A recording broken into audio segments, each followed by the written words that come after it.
नमस्कार दोस्तों, स्वागत है आपका आपके अपने YouTube चैनल जीएस जीनियस में। जैसा कि आप स्क्रीन पर देख रहे हैं, घटना चक्र करंट अफेयर्स पॉइंटर 2024। इस मैगजीन में अलग अलग सेक्शंस में पूरे वर्ष के जो करंट अफेयर्स हैं उनको बड़े संक्षेप में दिया गया है। उन्हीं करंट अफेयर्स को मैं आपके समक्ष एक सेक्शन को आपके समक्ष छोटे छोटे वीडियो के माध्यम से प्रस्तुत करता हूं। इसी क्रम में आज हम राजकोषीय मुद्दे जो है उस सेक्शन को आपके समक्ष प्रस्तुत करूंगा। इससे पहले मैं केंद्रीय बजट 2024-25 को आपके समक्ष ऑलरेडी वीडियो अपलोड कर चुका हूं। और इससे पहले कि मैं राजकोषीय मुद्दे वाला वीडियो शुरू करूं, आपसे हमारी रिक्वेस्ट है कि चैनल को सब्सक्राइब कर लीजिए, जिससे इसी प्रकार का परीक्षा उपयोगी कंटेंट आपको नियमित रूप से मिलता रहे। तो आइए मित्रों, देखते हैं राजकोषीय मुद्दे। इसमें जो हमारा पहला मुद्दा है वो है, भारतीय रिजर्व बैंक ने यूपीआई लाइट के जरिए लेन देन की सीमा 500 रुपए से बढ़ाकर 1000 रुपए कर दी है। और यूपीआई लाइट के लिए कुल वैलेट सीमा जो अभी तक 2000 रुपए थी उसको बढ़ाकर 5000 रुपए कर दिया है। 700 अरब डॉलर से अधिक की विदेशी मुद्रा वाला दुनिया का कौन सा देश बन गया है? भारत। तो चौथा देश बन गया है भारत। इसके पहले जो 700 अरब डॉलर की विदेशी मुद्रा वाले जो देश हैं वो नंबर 1 पे चीन है, जापान है और स्विट्जरलैंड है।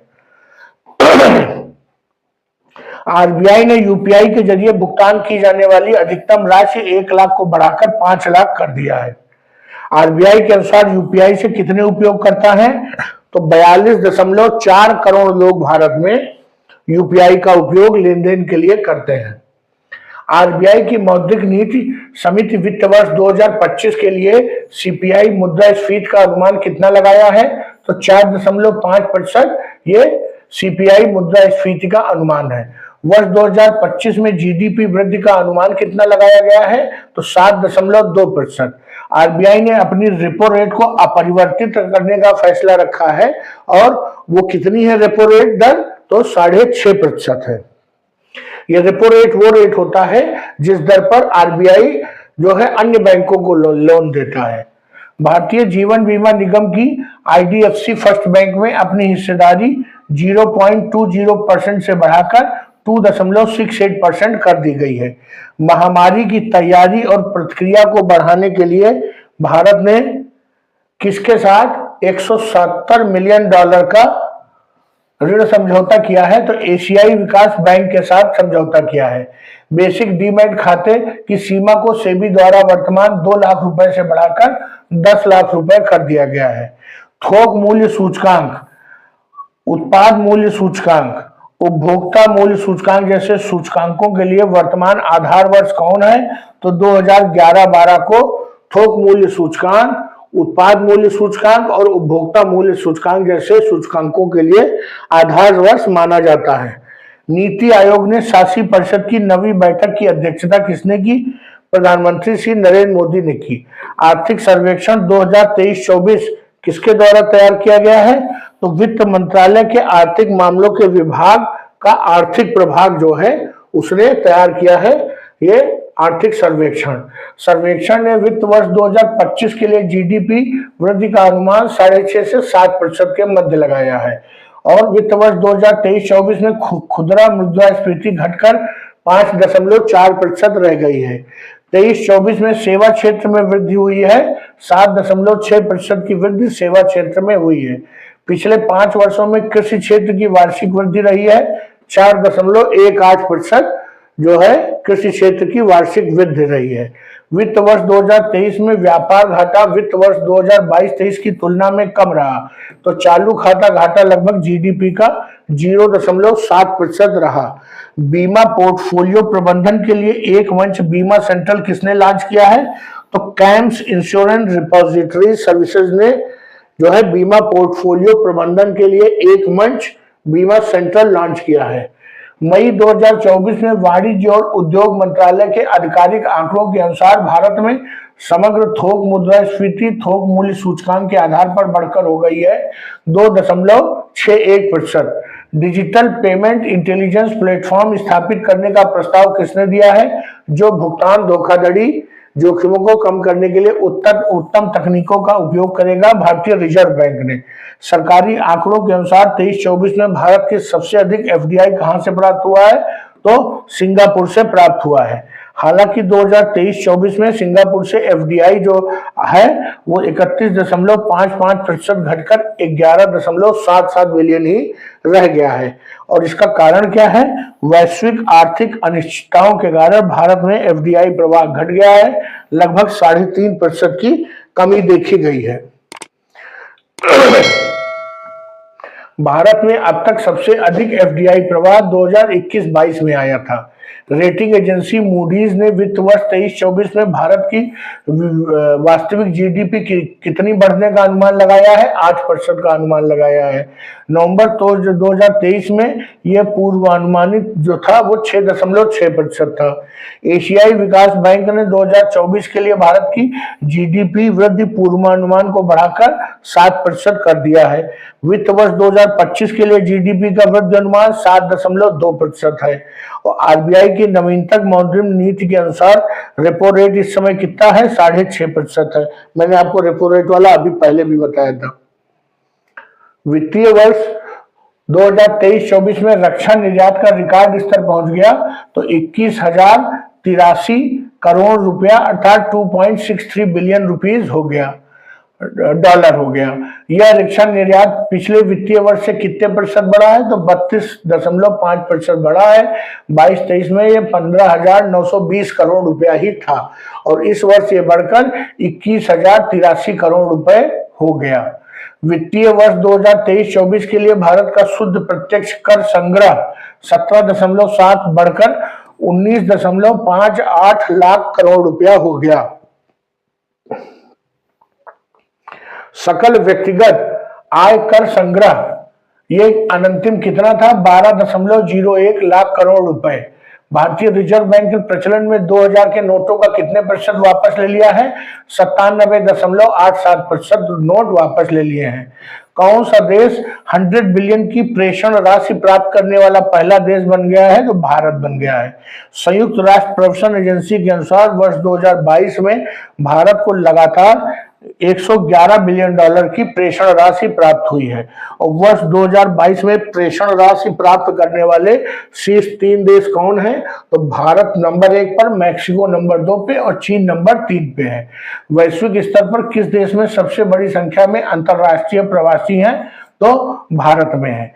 रेटिंग एजेंसी के अनुसार वित्त वर्ष 2028 तक भारत एक सामान्य सरकारी घाटा 2025 के 7.9 से घटकर जीडीपी का 6.8 रह जाएगा। क्या रह जाएगा? भारत का सामान्य सरकारी घाटा। इसमें यह अनुमान लगाया गया है कि वित्त वर्ष 2028 तक राष्ट्र का ऋण जीडीपी अनुपात वर्तमान के 85% से घटकर 81% रह जाएगा। भारतीय जीवन बीमा निगम द्वारा भारत सरकार को कितना लाभांश देने की घोषणा की गई है?